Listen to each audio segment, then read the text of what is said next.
All right, guys, yo, what's up? Welcome back to the Sobriety University. We have a really exciting episode today. And the reason why it's exciting is because we're going to be talking about a topic that has a big effect on addiction and relationships as a whole. From what I found, I kind of see it almost as the root of addiction. And we're going to be diving into why that is. And so we have an awesome panel of people today that have gone through their own codependency journey and have a lot to offer, a lot of wisdom. And I'm excited to learn as well. So, going to bring first off, husband, welcome back. Hey, thanks for having me. I love this topic. I'm so excited to dive into it. Awesome, man.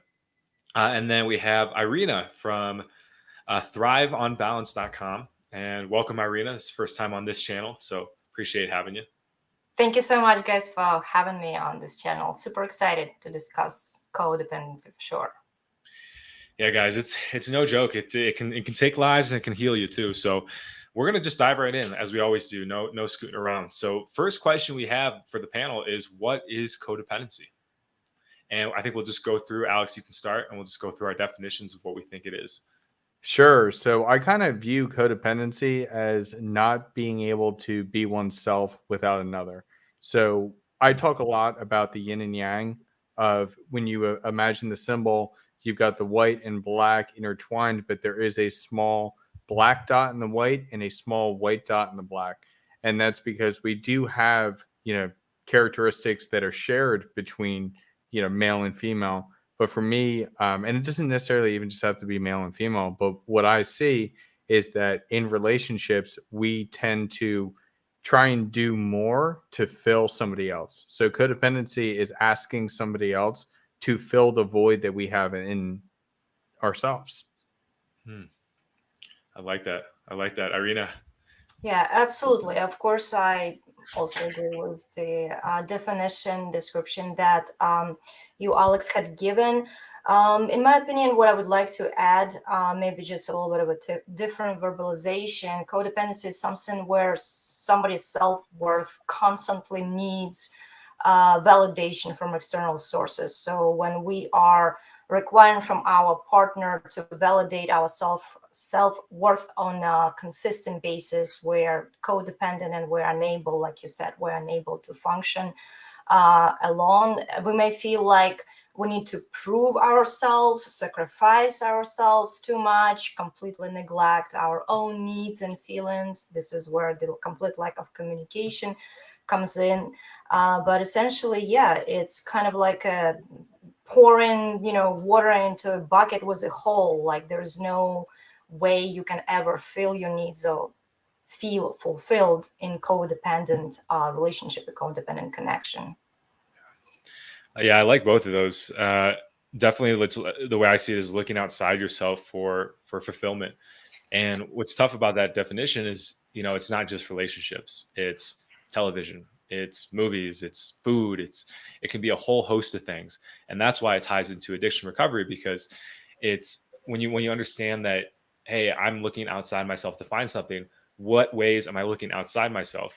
Wow, I'm smoking weed every night. Maybe that's an option. I'm picking up the bottle to feel calm before I go to bed. That's codependency in itself, because we haven't learned yet how to self-regulate those emotions. So for you guys, yeah, what do you do to self-regulate? Like, how has codependency played a role in your life? I'll let Irina go first on this. We'll bump back around. Give me a second. I got to plug in my computer. Sure. How codependency had played a role in my life? Well, I actually recovered codependent person, thank goodness. It was a bumpy road, but I had managed. The way it had manifested in my own life was essentially looking for external validation, trying to get attention from men to validate me through the way I look. And that was my point of contact, point of validation myself was the world, because for the longest time, I had extremely low self-esteem, and I believed that's the only attribute, that's the only way I can get somebody's love. So I essentially spent some years looking for love in the wrong places, with the wrong people, until I finally realized, like, okay, change is needed. It took some time to recover from that, for sure. And I was extremely avoidant. So for me, codependency kind of manifested in a way of being avoidant in the relationship. So at the moment, for instance, I'm twice divorced. I had 2 marriages. And if I were to look back and connect the dots in those marriages, I can see clearly now, being a coach and being extremely knowledgeable and recovered, I can see exactly where I messed up, exactly where I tried to validate myself through external sources. I tried to avoid hard conversations, hid my feelings, suppress my emotions. This is how it had worked out for me. So why did you pull away? Because when I think of codependency, I think of attaching, like extreme attachment. It sounds like you had the opposite experience. It's because when it comes to codependency, it actually ties into the 3 attachment styles that we all have. Like all of us humans would fall into one of the 3 categories. And one of the categories is avoidant attachment style, meaning that I still crave intimacy, closeness, some kind of connection to the person, but I'm unable to feel close in a healthy way, because as soon as I get close, I start panicking that I will lose my independence. So for me, it was always kind of push and pull type of thing. So a lot of people are anxiously attaching, and this is probably where it is a little bit more pronounced, the codependency. It's just kind of a flip side of it. So if you're anxiously attached, you constantly crave this intimacy and closeness, but you're also constantly preoccupied with the type of relationship. While I was preoccupied, okay, do I still have my independence, or they're trying to take it away from me? Like, are they trying to take my freedom? But at the same time, I wanted closeness. This is why I had short, insignificant connections, kind of like a serial connections, trying to feel love but not let anybody too close. I hope it makes sense what I'm describing, but it's It the does, attachment styles that 100%. make it Yeah, work. 100%. Like it definitely does, because it's like that once you get past a hurdle, it's like I don't know, like I don't feel comfortable anymore, and you want to run away instead of developing where you're at, right? Exactly. Yes. And all three of this type of attachment that tied into either codependency or interdependency that we will talk about, they all come essentially from how we are in our childhood and in early life experiences. And if we don't spend some time and put some effort into really like reflecting and bringing it up to the awareness, we'll continue just employing the same patterns, making the same mistakes, getting in the same toxic connections and relationships for the rest of our lives. I I can relate to that a yeah. ton. I'm thinking, Alex, it sounds like you can as well. So go ahead. Yeah, no, absolutely. And just to share my experience, so essentially, I had grown up in a way that I was constantly praised, and I always wanted to be the best. Perfectionism is a strength and a flaw for me. And so always trying to be the best, and getting into relationships where I was always trying to be the best and not realizing that I was only giving and nobody else was like they were only taking. There was no give and take. It was just me give, them take. That's what really opened my eyes to the entire thing. And I know you had talked about, Joel, like substance abuse and whatnot. Oh my God. Um, I really turned to the bottle after that happened. And this was back in like 2017, where, I was giving 80 hours a week to my job. And then on top of that, was trying to also be a good boyfriend and make sure everything was rolling well. And I couldn't do it. But the reason why I couldn't give it up right away was because I was getting the validation that inherently I'm looking for. It's like, oh, you're so great. You do everything. This is fantastic. And so that was fulfilling that need, but I was neglecting myself. And then in this relationship, it was just a toxic, like they were just sucking everything out of me. Hmm. And what changed for you, Alex, when you stopped, like when you recognize that, like, hey, I'm only given in these relationships. Yeah, so it's interesting. Like, the first big awakening for me, I think I may have mentioned this before, and I'll mention it again, was that I ended up getting arrested on false charges. and it was a month. Dude, this thing went on for forever. It was a month before the hearing, and my lawyer told me, hey, stay with her, stay with her, stay with her. And I was just like, I can't do it anymore. So I broke up with her literally a month before the court date, because I realized that, you know what, I'm killing myself through this when I could just let it go. So that was the first time that I recognized it. And then in the future, it's just taking those moments to take a step back and be like, all right, like, is this a mutually beneficial relationship? Is somebody taking more than somebody else is giving? Like, I do this with my girlfriend all the time. If I feel that I am taking more than I'm giving, I will ask her about this. Like, I will ask her, like, how are you feeling? Like, I feel like I'm not giving enough. Do you need more? And then boom, like, we have the conversation and things get back on track. That's interesting, and a big question for you, Alex, as you say that, because you're a dating coach. Um, a lot of the dating advice out there is that the man should be the one taking and the woman should be the one giving.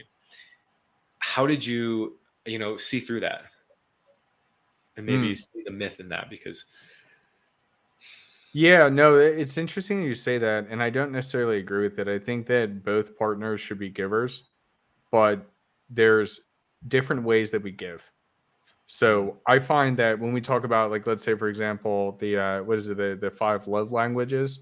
So like gifts of service or acts of service and gift giving, like whatever, however it's phrased, like different things like that. That's how women tend to know how to give love, but it's not necessarily how men like to receive love. And so understanding that and communicating that clearly with a partner tends to lead to a better result. oh, that's powerful, man. Yeah. Still some programming I'm working through, so I appreciate you saying that. The whole um, 1960s maybe relationship model isn't as sound as we think. And so for me, codependency came from being a kid, as all of us, adoption. So I was adopted from Korea at a very young age. So I was taken from first my birth mom, then given to a foster mom, and then made a strong attachment with her. And then 3 months later, was taken from her and brought to America. So for me, I always have, and it's very tough because I can't access the memories of that experience. So I've had to go through other routes, like getting through sober and trying to quit all this stuff so I can be 100% in my emotion, so I can try to maybe feel that feeling from when I was 3 months old. And what I find is in relationships today is that I as well, Irina, I struggle with that. Like as soon as I start getting close, there's a part of me that pulls back. That's like, whoa, don't get hurt. If you open up too much, they're going to abandon you. They're going to, ridicule you, make fun of you or something. And I find that, I'm learning how to break through that. So for example, with like, let's say the relationship with Alex and I, we're doing some business stuff behind the scenes.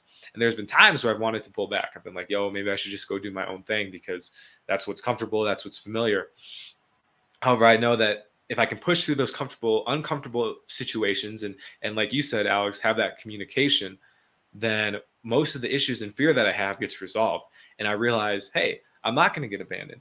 Or maybe I'm not someone that abandons on the reverse side, because I've been that person too that's cut ties with people and just been like, I'm never talking to you again because I didn't want to get too close.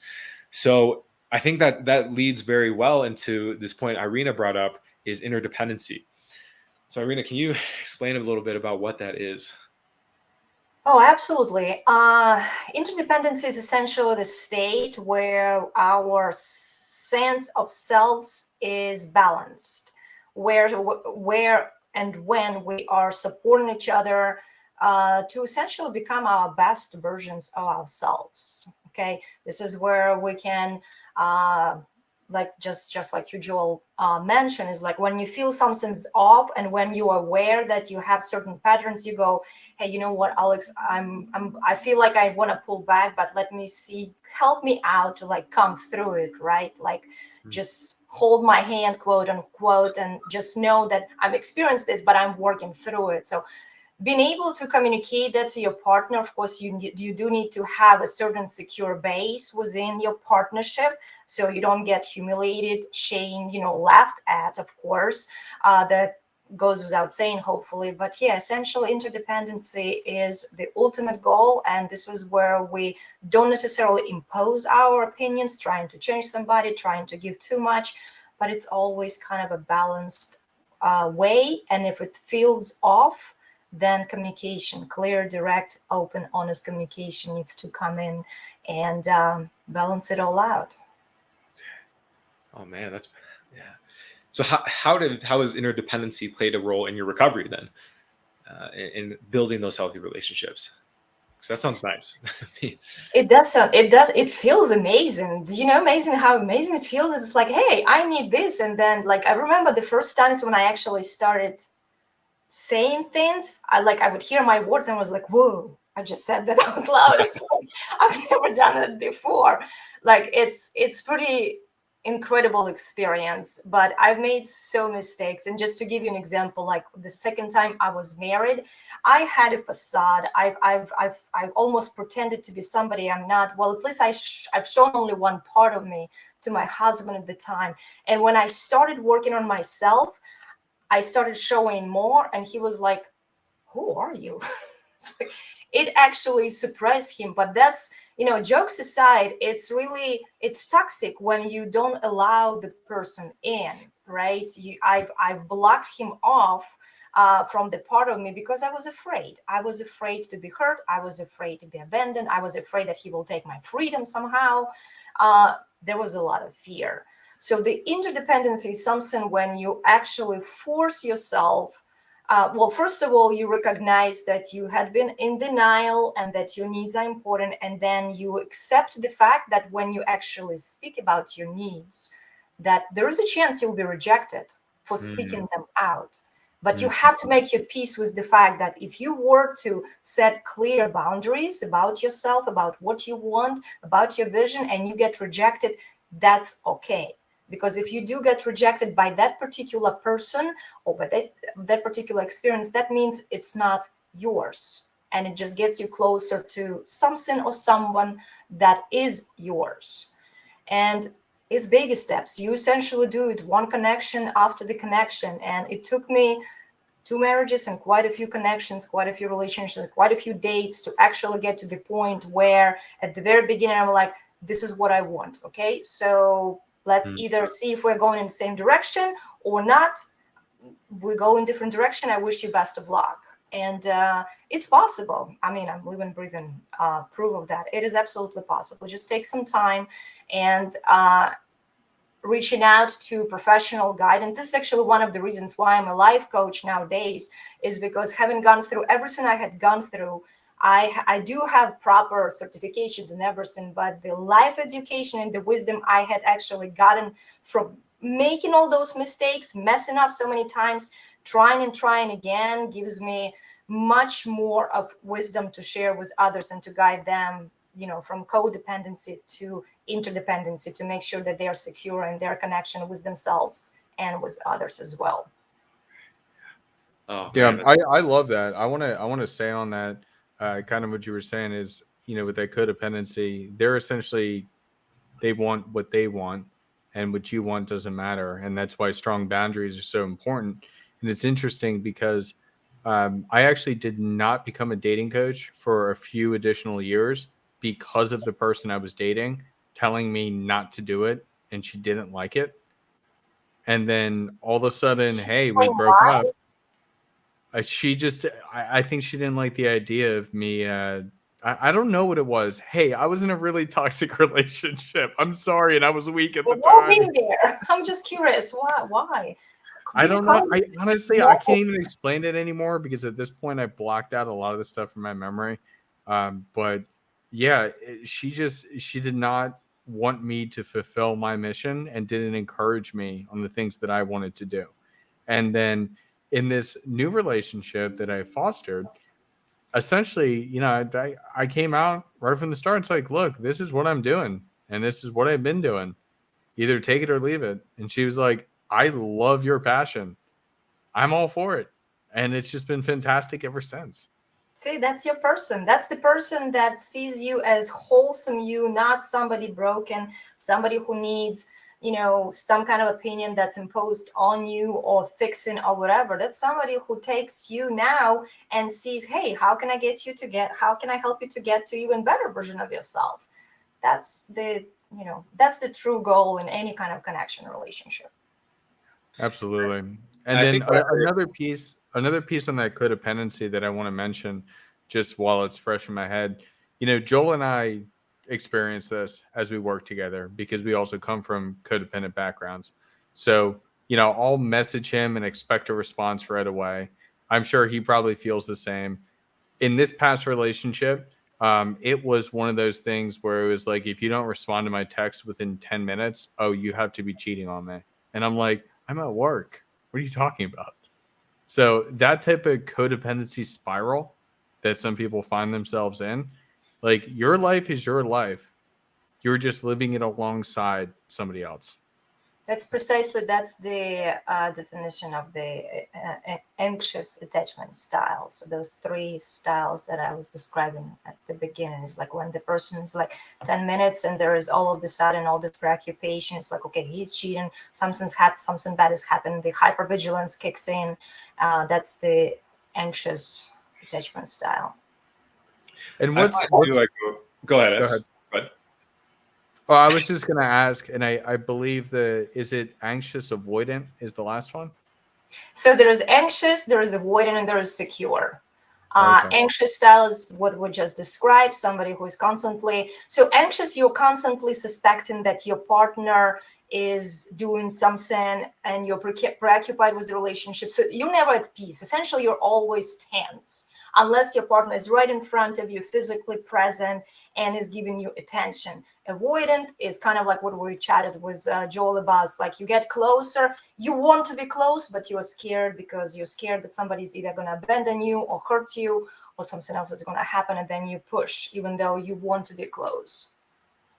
And secure is we all want to be secure. It's when your self-worth is truly strong and you're able to communicate. If something happens, none of us are perfect, we're all work in progress all the time, but if something comes up, you actually have an ability and you're not scared, you're not suppressing anything, you are actually voicing it. Just like now sounds like you, Alex, had managed to have that beautiful connection in your current relationship.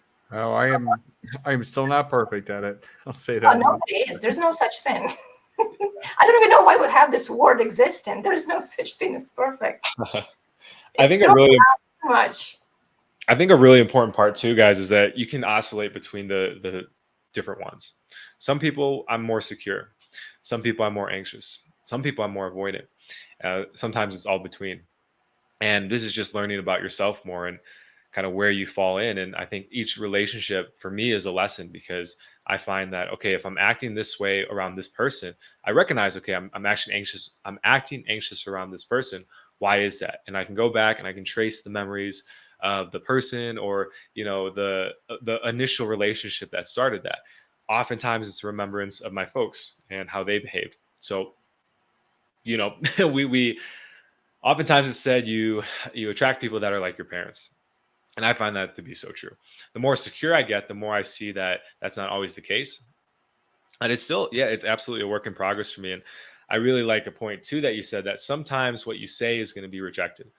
And this fits really well into dating, because in dating, you go out and you get rejected all the time. And a lot of people avoid that because they don't want to face that rejection. And I find that with all this, the more I can go and get rejected within relationships, with like, dating and all that, the stronger I get. So I really like that too, because sometimes I go like, hey, I'm in this relationship now.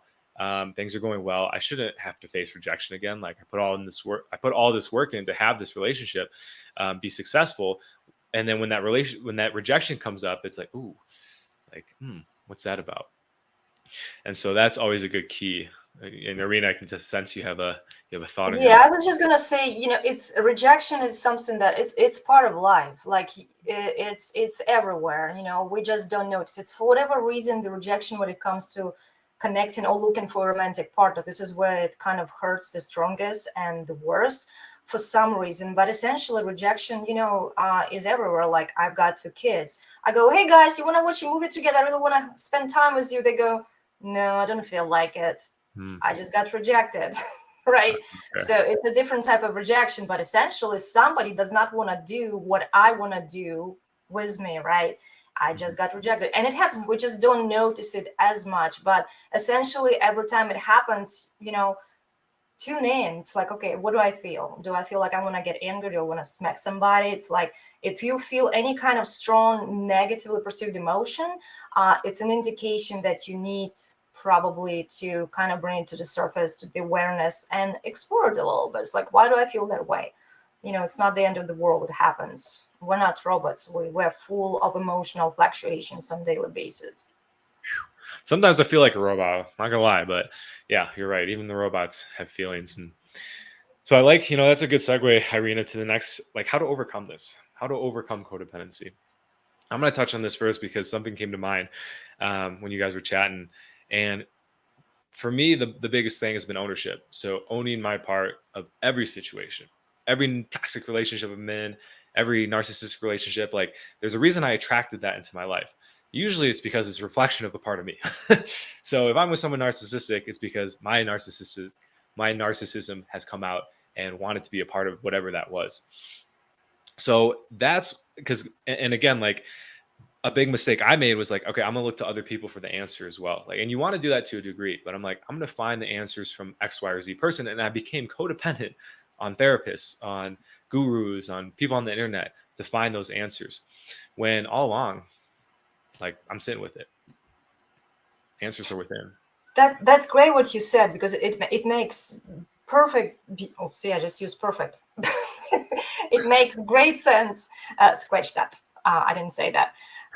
It makes great sense. The answers are always within, but very often we're kind of afraid to look inside because, first of all, they might be somewhat distorted, and second of all, they might be not exactly what we want to hear. So we're kind of seeking out, there in psychology, there is this term, it's called desirability bias. What it is just we're essentially we'll seek out what we want to kind of find, right? So we will find the information just to make ourselves feel good. So that's why we're kind of going out. So while at the moment, for instance, we have this abundance, this beautiful abundance of information, like you said, Joel, like we've got coaches, you go on YouTube, you can educate yourself essentially on everything and anything, right? Mhm. And it's great. However, what happens when you get this theoretical knowledge in, you still process it through your filtering system.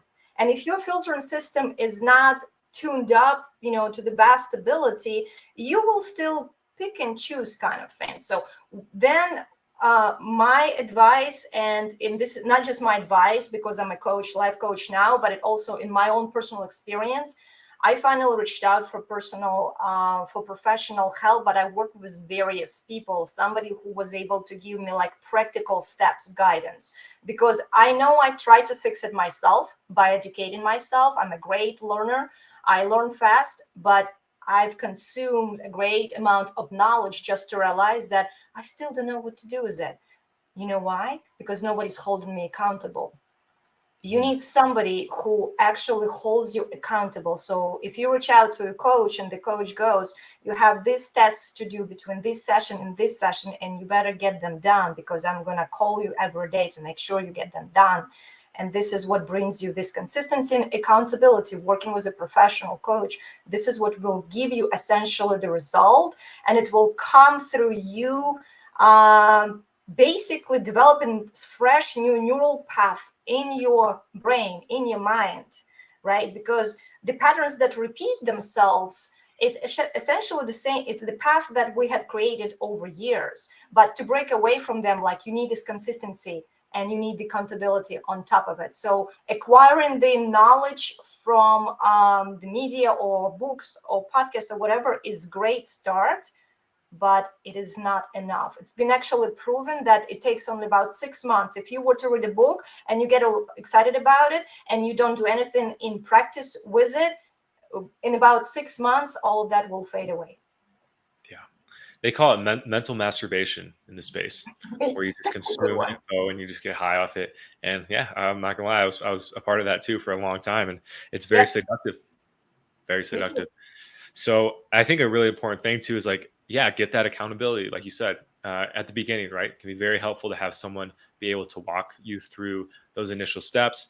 I've gotten a coach for anything I've ever started, dating, codependency recovery, any addiction recovery. I've always got someone that can be like to guide me.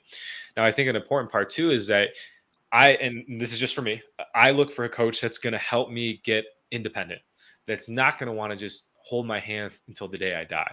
That's like, hey man, I want you out there. I want you, living your best life without me. I'm just here to support you for this little short period of your life. And at first, that really affected my codependency because I'm like, dude, you're abandoning me on day one. Like, what? Like, I want you to be here forever. And they're like, no, man, like my job here is to get you the skills so you can get out there and do it on your own. And so that's really something I focus. I know Alex, you focus on as well in your coaching, is to tell the guys up front, like, hey, I don't want to take your money for the rest of my life. My ego does, but let's be real, that's not healthy. So I want you with all the tools so you can move on as fast as possible. And that's when I gauge that's how I gauge my success as being someone who coaches. So the clients I've had recently, they've been in like the month program and they're out and they're living their life and they're happy. I'm just like, sweet. Like I've done my job. I don't need to hold their hand. That's essentially it. Yeah, because there's a big difference between coaching and therapy. Therapy, I actually, almost every single client I got for life coaching, they had done therapy for years and they've hit this plateau. And just like you said, Joel, the mental masturbation, like you go there, it's a safe space. You feel good about sharing because you feel it's a safe, non-judgmental space, but you're not given practical steps. You're not held accountable. So coaching, yeah, absolutely. Here's the set of skills. Let's fix it up. Make sure that teaching you to fish versus giving you fish. There's a big difference in between coaching and the therapy. I'm not against therapy. I've done plenty of it, but I know that when it comes to certain aspects, when you do need that kick in the butt and the accountability, coaching is definitely the way to go. Oh, absolutely. Yeah, Alex, yeah, I would definitely say the same thing. I mean, I told Joel before, and hey, Joel, we're long enough into the stream so I can curse. I used to say to my clients, after we're done with this program, I never want to fucking see you again. And it's not because I don't like you. It's not because I don't like you. It's because I want to give you the tools so that you never have to come back to me again. Yeah. That's the ultimate goal, yes. But then they'll bring you new clients because they're going to be healthy and thriving in life. And this is and that's the truth. I actually I'm very close touch. I just had one of my old clients from like 2 years ago stop by as he was traveling by. He had a layover in Philly. That's where I'm from. And so we hung out for like 3 hours. It was a great time. So it's fantastic to develop those relationships. But that whole like pushing you towards that interdependency, not relying on somebody else, like, yeah, I think that kind of gets lost sometimes in coaching, and that's what differentiates a good coach versus a bad coach. Is a good coach will make it so that you don't have to talk to them anymore. A bad coach will keep you there, so you have to continue talking to them. Thanks for mentioning that. That's actually very important because I just had a conversation with one of my clients just last week. We had a session. She asked me, she's like, so are we gonna be like doing this for the rest of my life? I was like, oh my God, hell no. We're not doing Oh my this. God, I hate you. No way. No, I'm like, I'm just making a joke. the money is good, but no, the goal is to get you out into the world happy and thriving. Not at all. But I don't know how the coaches do it, but I get excited. I get happy when I see somebody actually building up that ability to be interdependent, the building up that self-worth, finally setting boundaries. I work a lot with women where setting boundaries is a big, big problem and self-esteem is low. So seeing improvement in that is just invigorating. It's amazing. I always kind of say, like, I want my clients to surpass me to where I can go to them one day for coaching. And I've actually done that a couple of times. I talked with a buddy today and he's giving me like inner child healing, parts therapy, like therapy. It's just like, it's amazing. And that hierarchical thing, it can be seductive, right? Especially if you've been someone that's been maybe not seen in that light. I know for me, it was like a bit of an ego trip. I'm like, oh, these people look up to me. oh, look at me. And then eventually I'm like, okay, that's not the point here. The point is to help them and uh, create those relationships, right? Just like you guys said, like it's great to be able to connect with somebody after you've helped them, watch them grow, see their progress, and then maybe even become friends one day. Like there's nothing wrong about that. I know in therapy, that's a big no-no. You don't want to do that. I saw a therapist and then I was doing delivery for food and I delivered to his house and it was really uncomfortable. He's like, fuck, this guy knows where I live now. And yeah, so transitioning on, how to manage relationships with people that have codependency is our last and final question here today. And I want to start off with, how do we manage relationships with ourselves when we have codependency? Because as we said earlier, it all starts with going within. Um, you can't really change anyone else, but you can. And you literally can't unless you like cut their arm off or do something like physically harmful. But in terms of like emotional, all that stuff, you can't help somebody unless they don't want to be helped. So I always find it's just not even worth putting energy into trying to change somebody else or the situation when I can just go inside and change my whole mental attitude or perspective or, uh, emotional state to those. So how do you guys, when you have codependency come up, because we're not perfect, what do you do to manage that? I'm gonna take this one first. So it's something that I see that spurs up, and quite honestly, it's because of trauma in the past that now I'm codependent. Maybe I had some of it and it flared up because of that relationship, and I can never fully get away from it. But I find it a lot where if I send a message to somebody, whatever type of relationship, whether it be a girlfriend, even it could be sending something to you, sending something to friends, and I'm not getting a response in a certain amount of time, my brain starts to go haywire. And so the first thing I'll do is I'll go ahead and type out an angry message. And the best thing that I found is type out the feelings and then close your messaging out. So you've said the words, you're still thinking about sending it. You've said the words, at least in your mind, you've said the words, and give yourself space to make sense if it makes sense to go ahead and do this. Oh, I love that, dude. That's huge. That's huge. That's great. I actually would like to add some to that and share one of the techniques that when I coach, when I do life coaching with somebody, especially with somebody who is dealing with codependency and trouble in relationship with themselves or others.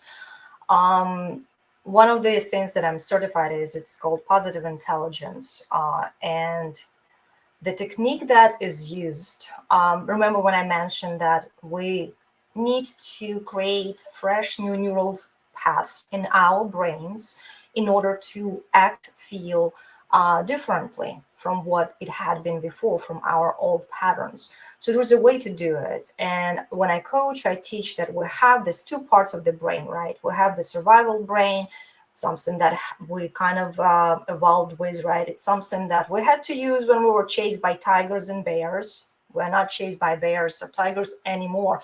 However, that part of animalistic brain is still there, even though it's only perceived danger, imagined danger in our mind. So there's this part of the brain, and let's call it survival brain. And then there is a thrive brain, from where we can actually come with the sense of positivity, with the sense of sage, where we can actually see a gift and opportunity in challenges, where we don't go into the internal dialogue and spiral and go into negative emotions. So, and for that, there's actually a technique that I teach. It's a shift, essentially, when you get, because what you just described, Alex, is essentially it's all in your head happening, right? You're imagining scenario. So you're in your head. So you have to get out of your head and get grounded into your physical body. It's a way to develop that part of the brain that would be thriving part of your brain, coming from the positivity. And the best way to do it is focusing on your physical sensation. I have a bunch of like guided exercises, guided meditations that I share with my clients when I coach them. But I can show you, I can tell you just one real quick. So for instance, as soon as you feel this spiral going on, and usually you feel it like in your stomach, your anxiety, it's kind of building up, it's accumulating, right? One of the things you can do, for instance, is put your fingertips together and you just try to rub them together, and you bring your whole attention to this physical sensation, and you rub them together and you feel the ridges of the fingers together, and you just keep bringing your mind back to this physical sensation, because your mind will drift off, and will drift off for sure. And it's natural. It's impossible to keep our mind focused on one thing for a very long time. But if you keep bringing it back, every time you bring it back to the physical sensation, you create that new neural path. And the more times you do it, the better kind of the right on that neural path becomes. Or you take your right hand and you put it on your stomach and you focus on your breathing, and you just go inhale, exhale. You just only feel a rise and fall of your stomach. It seems like such a simple thing, but if you keep trying to bring your mind and attention to your physical sensation, it does wonders. And essentially, if you do about 100 of this per day, just a few seconds, this exercises, PQ, I call it PQ because it's positive intelligence quotient. So I call it short PQ, right? If you do this, it develops the other part of the brain, and it deactivates the survival brain when we do want to go into that spiral. So there are techniques to do it and get out of your head and get into the physical body. Or writing. Writing helps. I don't know if you've tried that, Alex. For me, writing helps. I have my clients write it out, whatever's in your head, tear it up and throw it away. Yeah, that's interesting. Two things. Go Longhorns. Two things right there. One, I love the first thing you're saying, because it reminds me of like the tapping type of stuff that you can do to distract. And then, yeah, journaling was what saved me from my last very toxic codependent relationship. And it was doing that. And as you said, ripping some things out. I do keep some of it just as a memory right now. But really putting your thoughts down somewhere else, it takes it out of the brain. And it is so powerful. Yeah. It is It's powerful getting because out of our the mind into the physical. That's how I like to frame it. Because when it's on paper, it's like, okay, this is God, this is the universe, higher power, God. It's not mine anymore. Universe, do as you want. So it's an act of surrender, I find. So I love that. Journaling's so powerful. Yeah. It is. It's just most people need to kind of get it and understand that our mind is our best friend, but it's also our worst enemy. And what of all of this fear in essence, it's nothing. It's empty space filled with what ifs. We create the fear, right? It doesn't exist. It doesn't exist. It's something that we imagine. And if we only realize, like, okay, so it can be your best friend or it can be your worst enemy. How do I want to use it? There are techniques. This is why I like coaching. When I do coaching, I was like, okay, a few months and you go into the world and you use that, right? And it works. It works. It's so simple, but it's so powerful. That's I what have they to say. say, hold on, Joel. Go I'm ahead. sorry. I just No, have to good. say, Irina, that is one of the most powerful things I've heard in a long time. And I am so happy that I'm doing this show with you right now, because that really hit me. That it's just an empty vessel and it's how we decide to use it. Yeah, and you decide what you fill it up with, for sure. We're going deep, guys. Love it. Yeah, it's we have a choice, and if you're hearing this, guys, and you're like, well, I can't do that. It takes practice. So and that's why we talked about like getting a coach, getting into recovery groups. And it's funny, Alex, you say that when you're talking with guys and you don't get the response right away, that you have that reaction. I get that same reaction when I'm talking to a girl I like. If it's guys, I don't give a shit. It's like, whatever, respond when you want. But Wow, it's good to know how you feel about me. Awesome. I was just about to say. My mind, it's like, these are men on their mission. They'll get back to me when they can. So it's an act of respect of not caring. With the girls, though, I'm just like it is only if that, like, I really like them. Like, I had a date last week, great connection. She's sober. I'm like, higher power, like, perfect. And then my mind just started spiraling, like all like the future projection and stuff. And she showed that secure attachment with me, that she was interested in seeing me again, and yet in a sense, I self-sabotage by pushing it away, but at the same time, over pursuing. It's this weird dichotomy. That's your survival brain. Sabotage always comes from survival brain. As a matter of fact, when I coach, I teach there's 10 major saboteurs. One is the judge that always we judge ourselves, we judge others, we judge the circumstances. And then there's 9 other ones, okay? But sabotage comes from that survival brain. And it depends which part of the brain gets activated. So you still need to make sure to work on deactivating the survival part of your brain, survival brain, and making sure shifting to the thrive brain. Oh yeah, yeah. And so some things I did when that happened is I talked about it. I reached out to people that I trust and I had conversations with them. That's a really good exercise, right? Not codependently, but just, hey, I'm having this issue. What are your thoughts about it? And then the second thing I did was there's codependency recovery groups. I can't say them by name, but if you literally just search codependency recovery group, $100 says it comes up right away. You'll know what it is. And those have been so powerful for me. I've been going for over 3 years now. And I go probably at least once a week because I can just talk about what I'm going through with everyone else, with dozens of people who get it. And as I said it out loud, it helps me process it. I know that nobody in that group is going to be able to solve my situation. It's something I have to work through. And it was very painful because I know like this has been what I've been asking the universe for a very long time for a person like this. And the fact that I did kind of sabotage that. Now, I don't know if I've completely sabotaged it yet, but that, you know, I made those first initial stabs. It's tough to sit with. And so I really appreciate this podcast because I get to heal some of this too and just know that, hey, people go through this. I'm not unique. That's a big thing in recovery too. You're not unique. Every human being has an attachment to something.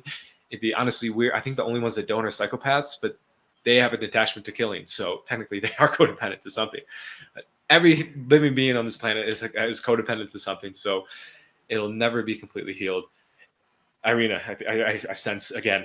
I sense a No, I always have something to say. Sorry. No, it's just it's beautiful what you're sharing. It's beautiful what you're sharing. What I wanted to say, and I wanted to make this very clear to whoever is listening, is that we are wired evolutionary and biologically, physically to be dependent. Think back, who would survive thousands of years ago? The one who would have support system. So we are wired to be dependent on somebody. The problem is not dependency, okay? Dependency, it's so if I were to say it, let's say if I were to sum it up in like one sentence, I would say that like the whole dependency paradox is essentially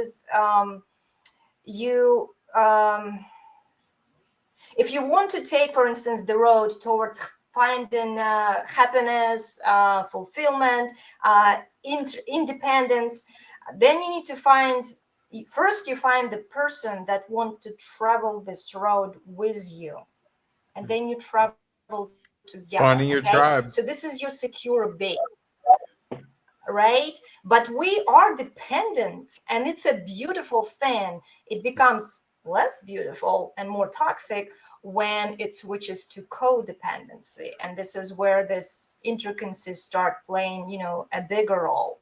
But we're dependent, and we should be. This is why, like, when I do relationship and dating coaching, it's like, and I hear women come from me, it's like, I don't need a man. I'm like, yes you do. Yes you do. We need each other. We need each other as humans. We need each other as community. We need each other as men and women. And there's no shame in it. It's just, I know like right now, like when I go on social media or I read something, there's a lot of this like, no, first you need to be completely independent, self-sufficient, and then you find, you know, your person. This is beautiful, and it holds certain power and certain truth to it. However,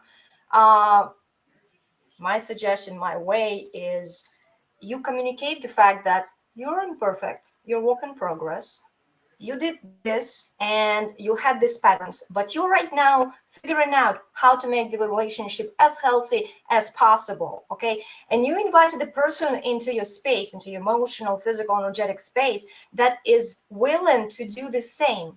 And then you go together on this road towards happiness, independence, and fulfillment, okay? But saying that I'm going to be alone fixing all of this, and then as soon as I'm perfectly fixed, then I go find that person, that I don't think that's going to work, because we are truly wired to depend on each other. We do need each other.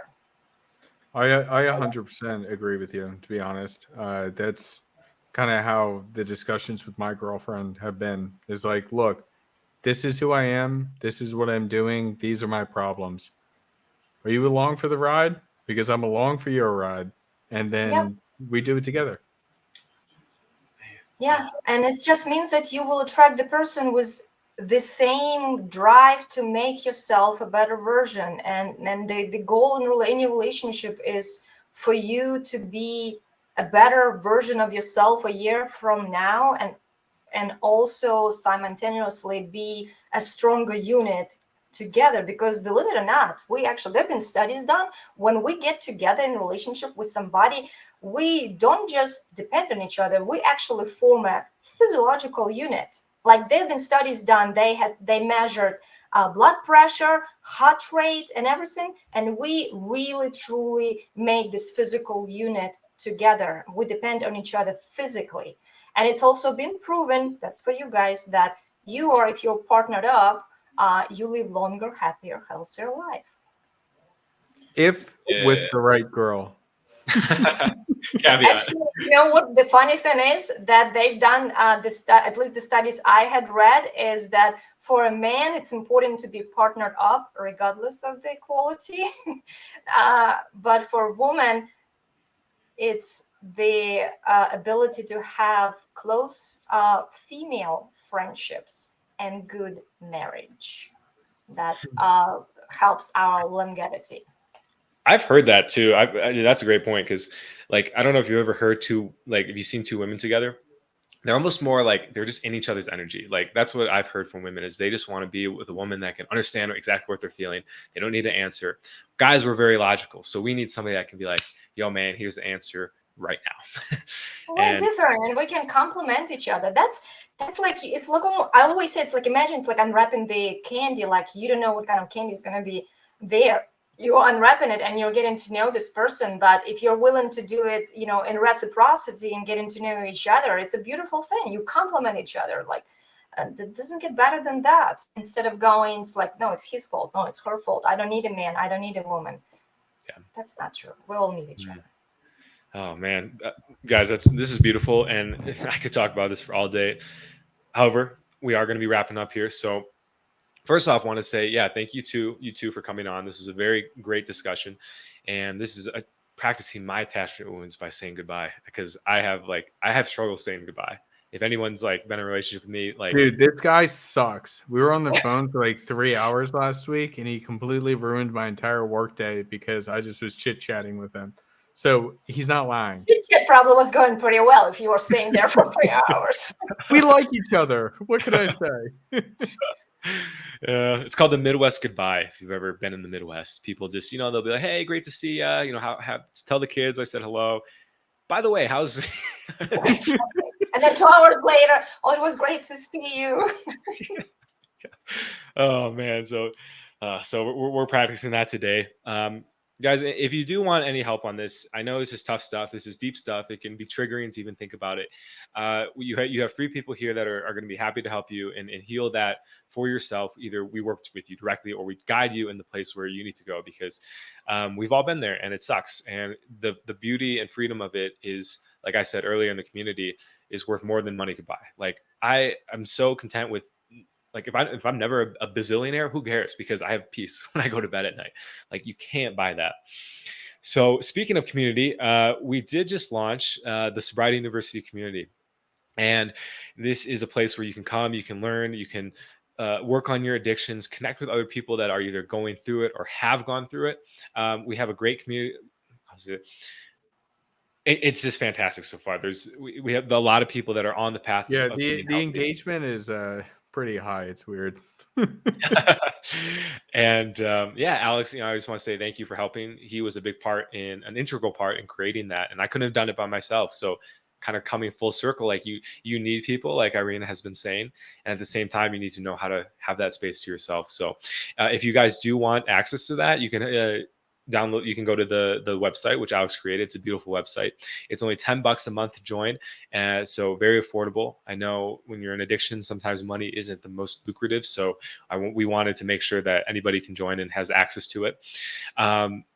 Going off that, we have a very special announcement which I'll let Alex say.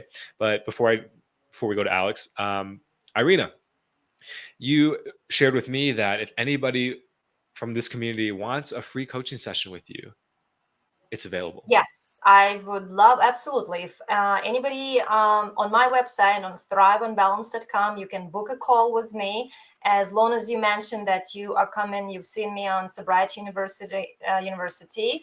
I'm happy to do a 1 hour free coaching session just to see how I can help. And I hope that I could be super helpful going forward. Because yeah, I've been there, I've done it, I got a sticker. I can absolutely guide others now. Oh, thank you so much, Irina. And I will be booking a call with you. I'm just going to say that right now. So hopefully this, extends to the host as well. But Absolutely. I have a lot of questions. So anyway, where can people find you, Irina, if they want to connect? The best way to get in touch with me is through my website that is displayed there, Thrive on Balance, and either quick email or booking a call, whichever one is easier. And then we go from there. It's all on the individual basis. I do prefer speaking to people on video because I need to see the person. I need to experience the person so they can do the same, see me experience the interaction. And my mission is essentially making the world a better place, a healthier place, one coached client at a time. So reach out. Yeah. Thank you, Irina. And Huds, to you. Where can people find you? Dude, I can't believe you were dropping that. I didn't know that you guys were doing a free call. Like that's a steal. That is so nice of you. I really appreciate that, Irina. That's awesome. And I know Joel, you're going to talk to her, but anybody out there, definitely link up with her because she knows what she's talking about, and it can really set you in the right direction. But my announcements: Men of Now, the official community, launches tomorrow, Friday, October 13th. Yes, I know it's supposed to be a bad luck day. Yes, I know that there's some type of international war thing going on and they have to increase security in the States. Hey, in all the bad in the world, we're going to bring some good. And Yes. the Men of Now community, is a bunch of coaches like myself and Joel, bunch of other guys helping men be better men and living the lives that they always wanted to live. So if you're interested in that, definitely hit me up down below on my IG. I don't know, Joel, if you're going to have it in the chat or description for this video, but definitely check it out, man, because this is so cool. This is so cool having men come together for just $50 a month. You essentially get free webinars with experts in their field. Like we're talking like multi-millionaires lending their secrets to you, as well as just having a community that helps other men grow together. Like, because it's all about us coming together. It's not about individuals making it big. It's about us moving forward together. So really excited about that. Check out we're going to have a stream tomorrow on it, but yeah, it starts tomorrow, and this has been months in the making, so I'm super excited. That's awesome. That's great. I mean, both of you guys, you're doing amazing. Just it's fascinating. It's all about community. It's all about creating tribe. Here locally, where I live in Virginia, I host every other Sunday. I host events for people to do exactly that, to make friends. I call it friend-in meetups. People are lonely, so I'm trying to bring them together. So it's absolutely noble what you're doing. And hey, by that, we can absolutely dilute all the bad news that we keep hearing from the world. Absolutely. That was my plan all along. Perfect. Oh, here it comes again. Cool. So guys, quick question. No, I'm just kidding. All right, guys. Thank you guys so much for coming on. Right. Really appreciate everyone who tuned in, and we'll talk to you in the next one. Adios.